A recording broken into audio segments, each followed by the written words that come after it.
Assalamualaikum warahmatullahi wabarakatuh. Innal hamdalillah nahmaduhu wa nasta'inuhu wa nastaghfiruh wa na'udzu billahi min syururi anfusina wa min sayyiati a'malina. May yahdihillahu fala mudhillalah wa may yudlilhu fala hadiyalah. Asyhadu an la ilaha illallah wahdahu la syarikalah wa asyhadu anna Muhammadan abduhu wa rasuluh la nabiyya wa la rasula ba'dah. Allahumma shalli wa sallim wa barik ala Muhammad wa ali Muhammad kama shallaita wa sallamta wa barakta ala Ibrahim wa ali Ibrahim fil alamina innaka Hamidum Majid. Amma ba'd. Saudara sekalian, sejenak marilah kita sediakan waktu kita untuk bersama melaksanakan telaah materia kitab Al-Hikam. Sertakan harapan kepada Allah, semoga lewat telaah siang hari ini Allah menganugerahkan kepada kita taufik hidayahnya, bimbingan serta pemahamannya. Untuk itu hadirin, marilah kita buka telaah siang hari ini dengan Al-Basmalah. Bismillahirrahmanirrahim. Saudara sekalian, kita sampai pada telaah Al-Hikam, hikmah yang ke-8 ini. Saudara sekalian, pada hikmah yang ke-8 ini Ibnu Athaillah rahimahullah mengajak kita untuk memahami pola hubungan kita dengan Allah. Kita tahu bahwa kita diadakan oleh Allah di dunia ini dengan satu tugas, yaitu beribadah. Ibadah yang diperkenalkan oleh Islam secara luas adalah memberlakukan standarisasi hukum Islam pada semua aktivitas kegiatan yang kita jalani. Sehingga itu banyak bukan sekedar upacara, tapi cara kehidupan, cara hidup. Maka apapun kegiatan yang kita laksanakan dengan cara Islam, maka disebut ibadah. Hadirin rahimakumullah, dan ibadah-ibadah itu adalah pola hubungan kita dengan Allah. Di dalam satu riwayat ditegaskan saat Rasulullah membonceng Mu'ad bin Jabal radhiyallahu an. Rasulullah bertanya gini, "Ya Mu'ad, atadri ma haqqullah 'alal ibad?" Hei Mu'ad, tahukah kamu apa hak Allah, milik Allah yang wajib ditunaikan hambanya? Selanjutnya, atadri ma haqqul ibad 'alallah? Tahukah kamu apa hak hamba, milik hamba yang ditunaikan Allah Subhanahu wa taala kalau manusia melaksanakan hak-hak milik Allah? Sayyidina Mu'ad menjawab gini, Allahu wa rasuluhu a'lam. Allah dan Rasulnya yang paling tahu apa hak dia yang wajib dilaksanakan oleh hambanya terkhusus yang bernama manusia ini. Kemudian Rasulullah menjawab, Haqqullahi 'alal ibad, milik hak Allah ya, yang manusia diwajibkan menunaikan hak Allah yaitu antak budu, kamu patuhi, kamu ibadahi, kamu taati, ya, wala tusyriku bihi syai'an. Jangan kau sertakan selain Allah, ya, disejajarkan maupun diunggulkan. Apa? Hak miliknya sama dengan Allah. Jadi patuhi Allah tanpa kau sertakan selain Allah, yaitu disebut ibadah itu tadi. Selanjutnya, atadri ma haqqul ibadi 'alallah. Tahukah kamu milik hak manusia, terkhusus manusia, ya, yang pasti dilakukan oleh Allah. Hak itu diberikan oleh Allah kepada kita.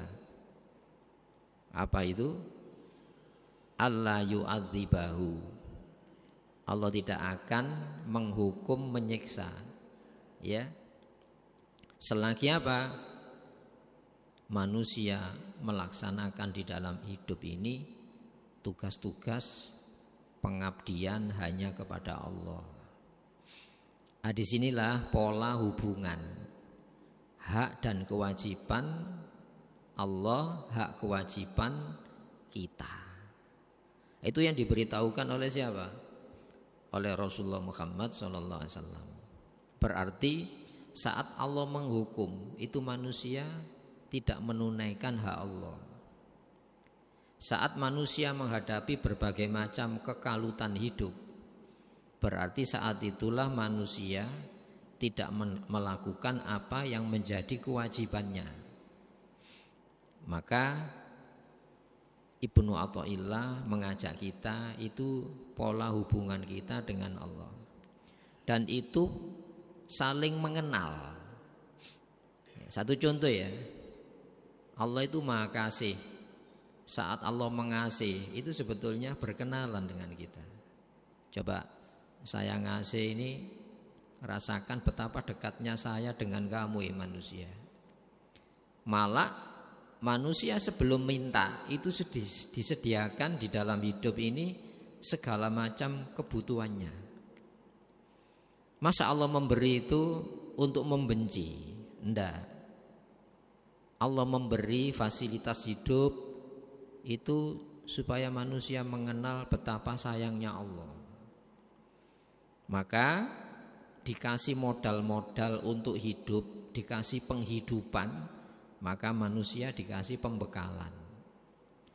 Allah ngasih nikmat, dikasih pembekalan supaya apa? Nikmat itu tidak jadi petaka, tidak disalahgunakan, sehingga yang asalnya nikmat justru menjadi apa? Yang mencelakai. Sehingga Allah tegaskan, innallaha la yughayyiru nikmatan. Allah tidak pernah merubah nikmat, ya, an'amaha ala qaumin. Yang nikmat itu Allah berikan kepada kaum, hatta yughayyiru ma bi anfusihim. Sampai manusia sendiri yang merubah nikmat itu jadi petaka. Alam yang indah jadi sumber bencana. Air yang menghidupkan sebagai sarana menghidupi manusia jadi yang membunuh. Udara yang segar jadi apa? Tercemar. Itu pasti ada perubahan-perubahan pola hubungan ini tadi. Maka dikasih pembekalan, ku kasih nikmat supaya kamu mengenal betapa sayangnya aku. Allah mengatakan itu. Kularang itu sebetulnya informasi sayangnya Allah.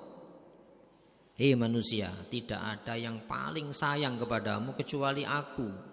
Ku beritakan yang bahaya-bahaya dalam bentuk larangan. Hei manusia, tidak ada yang lebih sayang kepadamu melebihi saya Allah. Maka ku beritakan yang menyelamatkan, yang membahagiakan. Apa itu? Perintah-perintah Allah. Mari kita mengenal betapa lembutnya Allah, kasih sayang Allah. Kenapa kita harus mengenal Allah lewat bencana? Wong bencana itu jarang terjadi kok.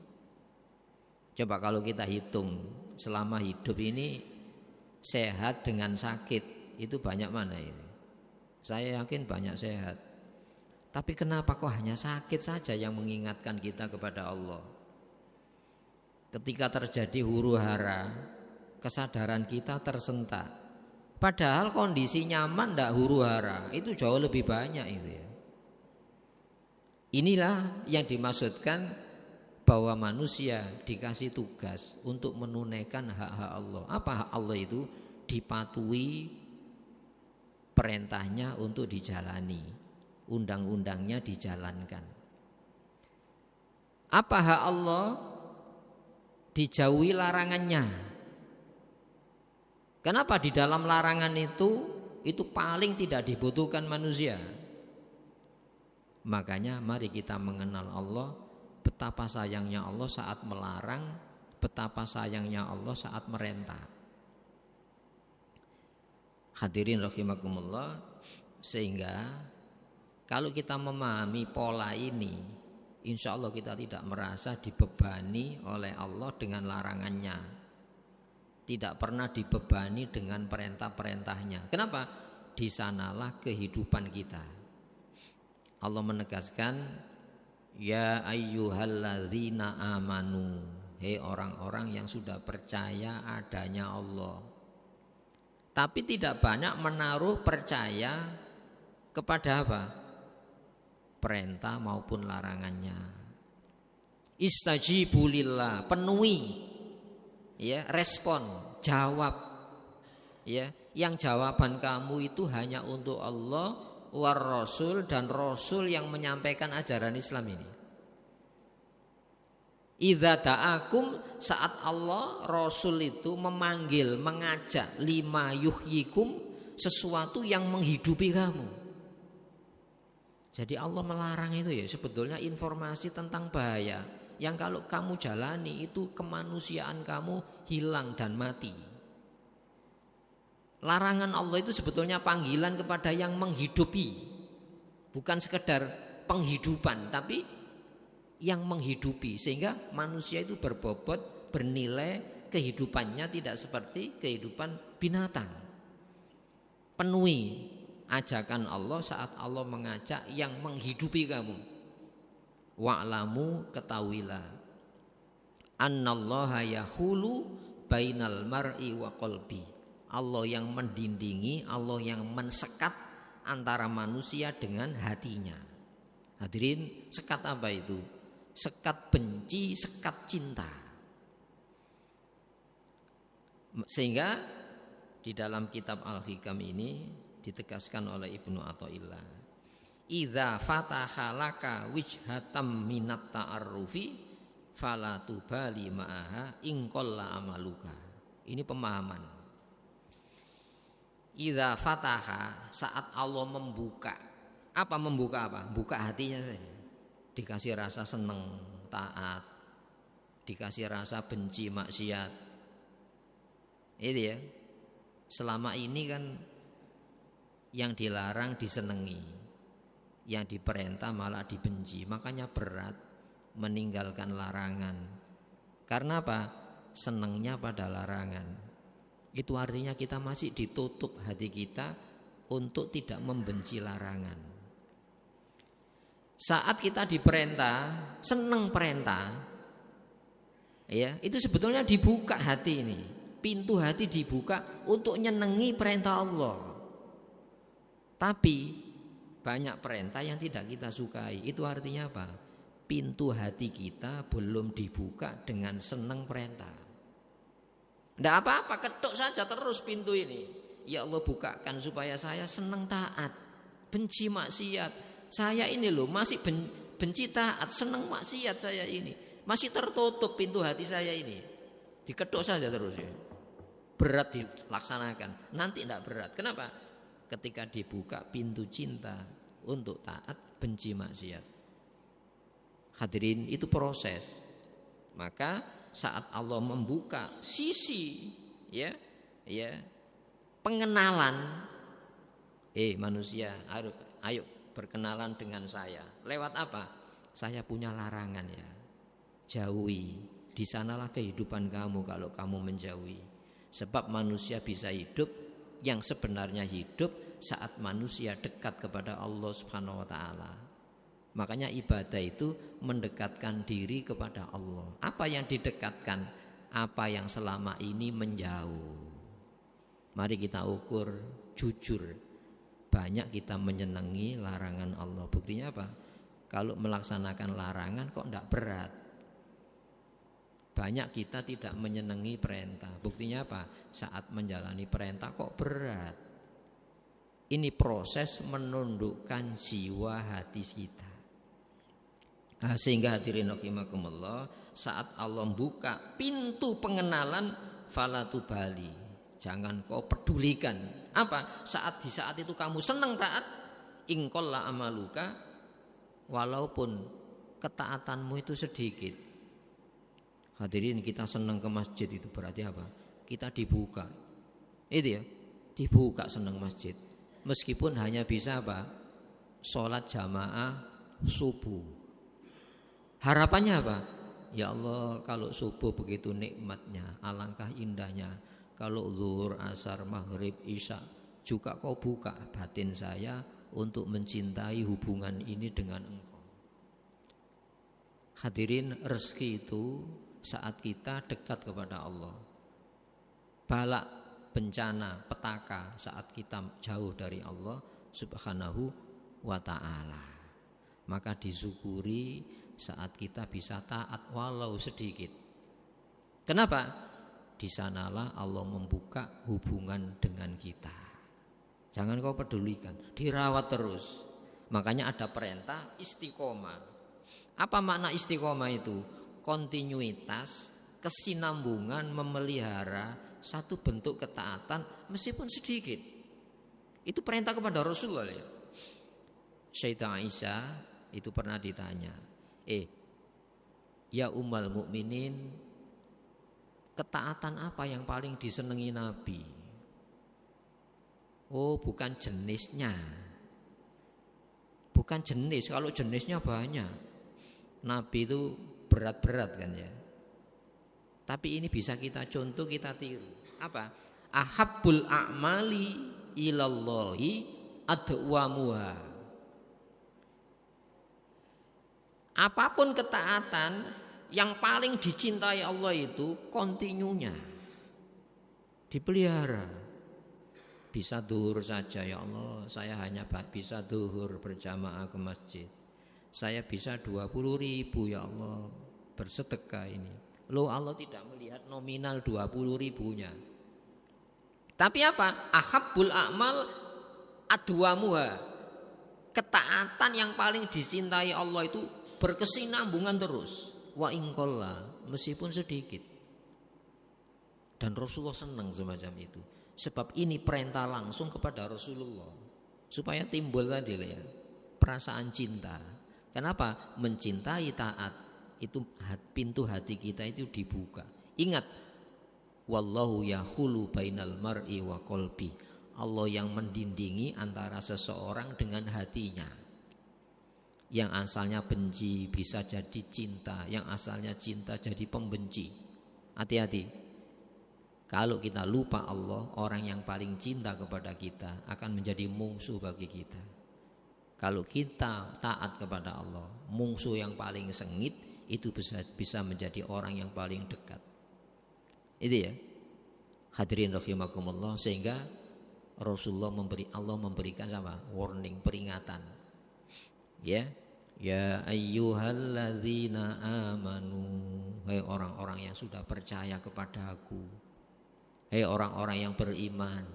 Iman adanya Allah, tapi belum tentu mengimani, mempercayai berita larangannya. Itu paling bahaya kalau dijalani, paling menyelamatkan kalau dijauhi. Wahai orang-orang yang percaya adanya Aku, tapi belum pernah mempercayai perintahku, bahwa yang diperintah di sanalah paling menyelamatkan kalau kamu jalani. Perintahnya paling mencelakai kalau kamu jauhi.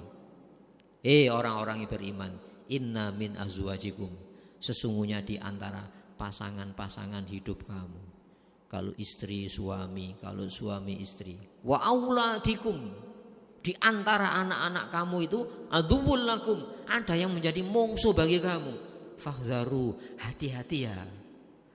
Jangan sekedar mencintai, dikasih sandang pangan papannya, lupa cara Allah Subhanahu wa taala. Nanti dirubah orang yang paling mencintai kita jadi pembenci bagi kita. Hadirin rahimakumullah, makanya kita tidak boleh merasa aman saat kita dikasih sukses dunia, lupa caranya Allah. Ada yang nangis, ya Allah, telepon, Ustaz, saya ini ada godaan besar, tidak nyangka saya. Anak saya itu sudah 3 ya Ustaz, tidak nyangka. Istri saya selingkuh ya Allah. Ayo, padahal yang paling dibela dalam hidupnya. Mungkin kalau kita teliti, cara yang dipakai untuk nyandangi, mapani, memberikan konsumsi makan bukan cara Islam. Itu nanti bisa meledak, biar sudah terlambat. Hadirin rahimakumullah, hidup itu semacam itu. Makanya apapun sedikit amalan taat yang kita jalani, syukuri ya Allah saya bisa taat. Kenapa? Di sanalah kita dibuka pintu cinta taat. Sebelum nanti ditutup pintu cinta taat, kita akan dibuka pintu cinta maksiat. Di sanalah petaka bagi manusia. Hadirin rahimakumullah, ada seorang nabi yang namanya Nabi Nuh. Nabi Nuh punya istri, Nabi Nuh punya seorang anak lelaki.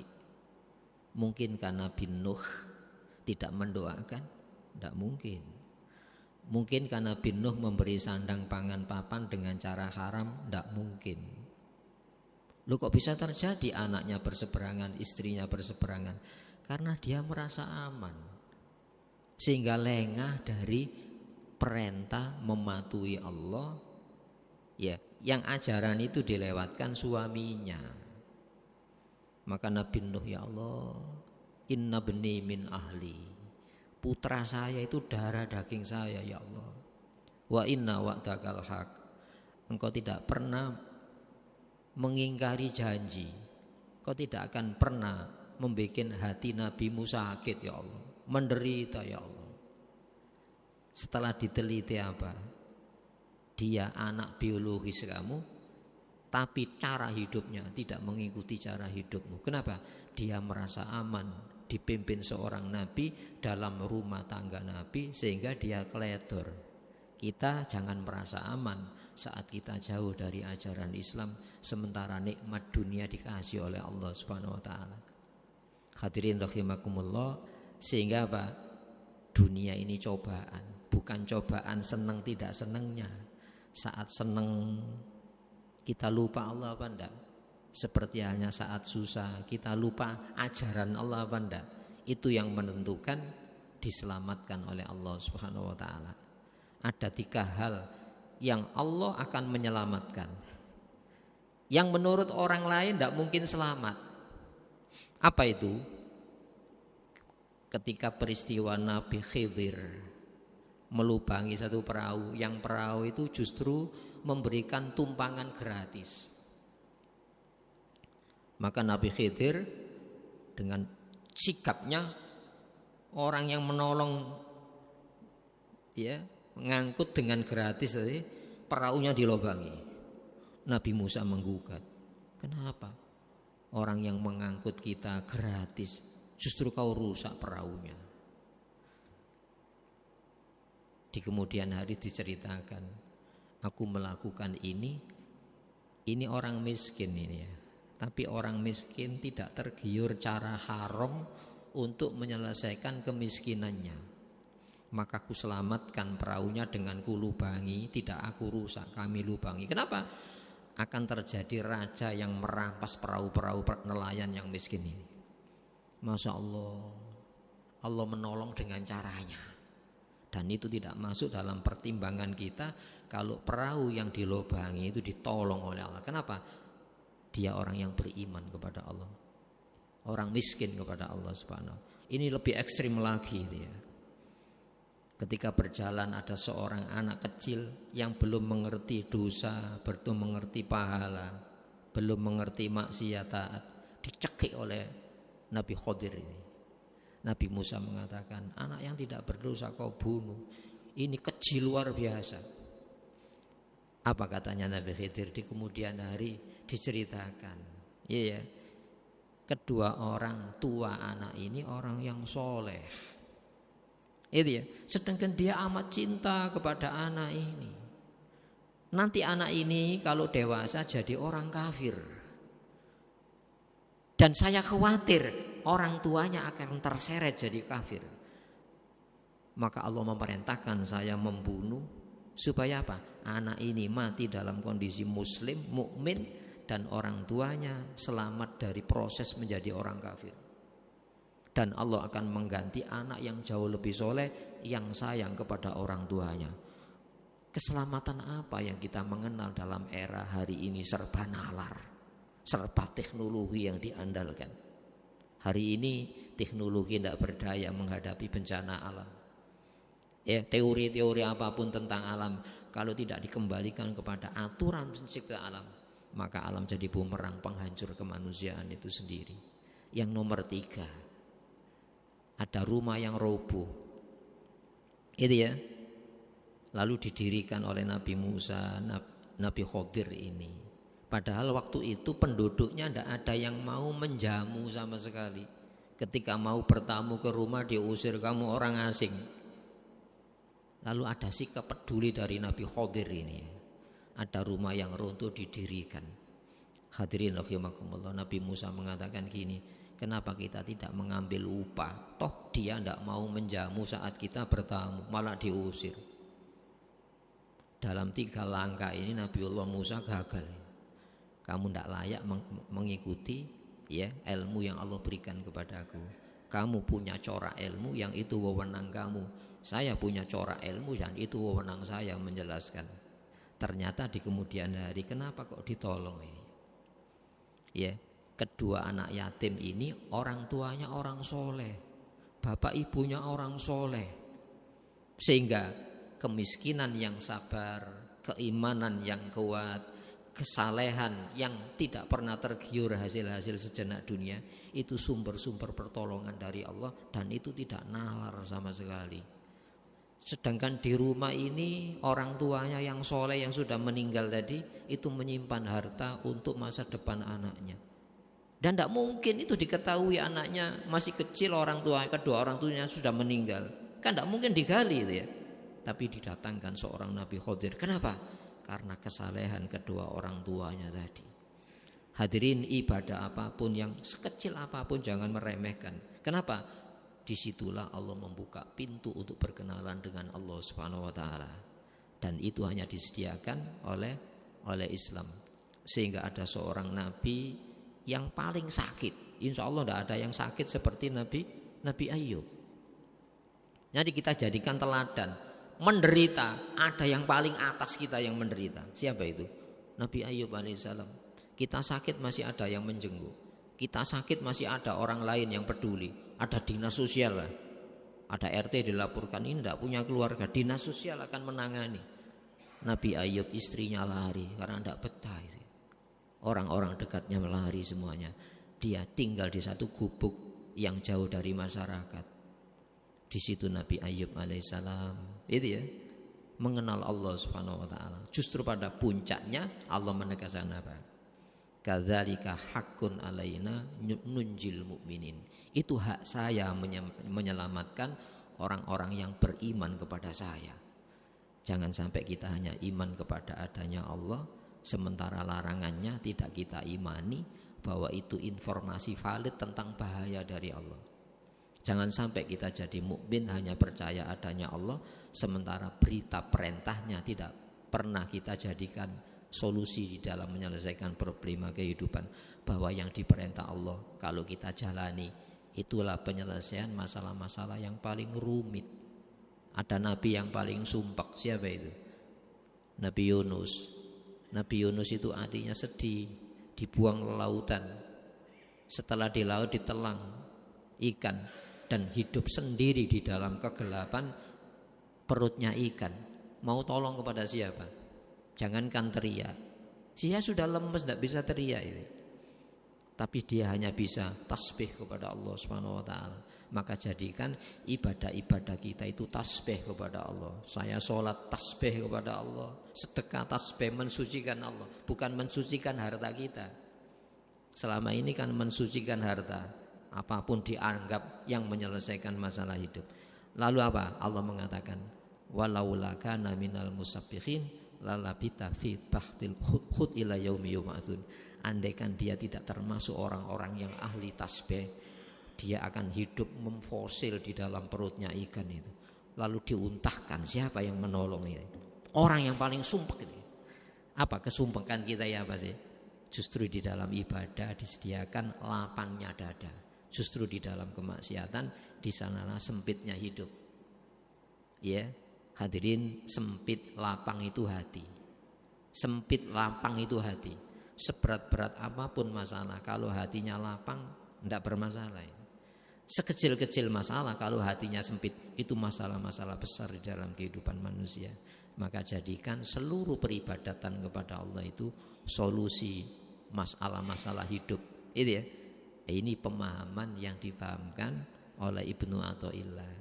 Bila Allah membuka satu pintu pengenalan, maka jangan kau pedulikan walau ketaatanmu itu masih sedikit, tapi dipelihara. Kalau dipelihara, apa janjinya? Innal ladzina qalu rabbunallahu tsumma istaqamu. Orang-orang yang mendasarkan hidupnya hanya Allah. Tsumma istaqamu, kemudian istiqomah menjalani ketaatan. Apa jaminannya? Tatanazzalu alaihimul malaikat. Malaikat akan turun. Siapa yang akan melawan orang yang dilindungi para malaikat? Malaikat mengatakan apa? Allah takhafu wa la tahzanu. Kamu jangan takut, kamu jangan sedih menghadapi kehidupan ini. Nahnu auliyaukum fil hayatid dunya wa fil akhirah. Akulah penolong pelindung kamu dalam kehidupan dunia sampai akhirat. Hadirin rahimakumullah, mungkin ini yang dapat saya sampaikan ya, sebagai bahan perenungan kita kembali di dalam kehidupan berislam, beragama Islam, bahwa Islam itu bukan sekedar sebuah upacara. Mari kita pahami seluruh perintah Allah itu adalah cara-cara kehidupan yang mesti kita jadikan cara menghadapi berbagai macam masalah kehidupan kita. Marilah kita berdoa pada Allah Subhanahu wa taala. Allahumma shalli wa sallim wa barik ala Muhammad wa ala ali Muhammad. Alhamdulillahirabbil alamin. Rabbana zalamna anfusana wa illam taghfir lana tarhamna lanakunanna minal khasirin. Rabbana hab lana min azwajina wa dhurriyyatina qurrata a'yun waj'alna lil muttaqina imama. Ya Allah, ya Tuhan kami memohon kepada Engkau kebaikan dunia akhirat sekarang maupun yang akan datang, yang kami ketahui maupun yang tidak kami ketahui. Ya Allah, ya Tuhan kami berlindung kepada Engkau dari keburukan dunia akhirat sekarang maupun yang akan datang, yang kami ketahui maupun yang tidak kami ketahui. Ya Allah, ya Tuhan kami memohon kepada Engkau kebaikan yang pernah diminta oleh seorang Nabi, Rasul, hamba kekasih-Mu Muhammad sallallahu alaihi wasallam. Ya Allah, ya Tuhan kami berlindung kepada Engkau dari keburukan yang pernah berlindung darinya seorang Nabi, Rasul, hamba kekasih-Mu Muhammad sallallahu alaihi wasallam. Ya Allah, ya Tuhan kami memohon kepada Engkau surga dan apapun yang mendekatkan kepadanya, baik berupa tutur kata maupun tindakan amalia kami. Ya Allah, ya Tuhan kami berlindung kepada Engkau dari neraka dan apapun yang mendekatkan kepadanya, baik berupa tutur kata maupun tindakan amalia kami.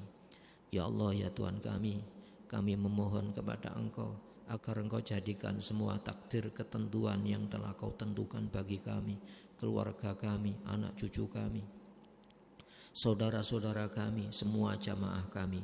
Takdir-Mu adalah yang terbaik buat kami. Rabbana atina fid dunya hasanah wa fil akhirati hasanah wa qina adzabannar. Sallallahu ala Muhammad wa ali Muhammad. Alhamdulillahi rabbil alamin. Assalamualaikum warahmatullahi wabarakatuh.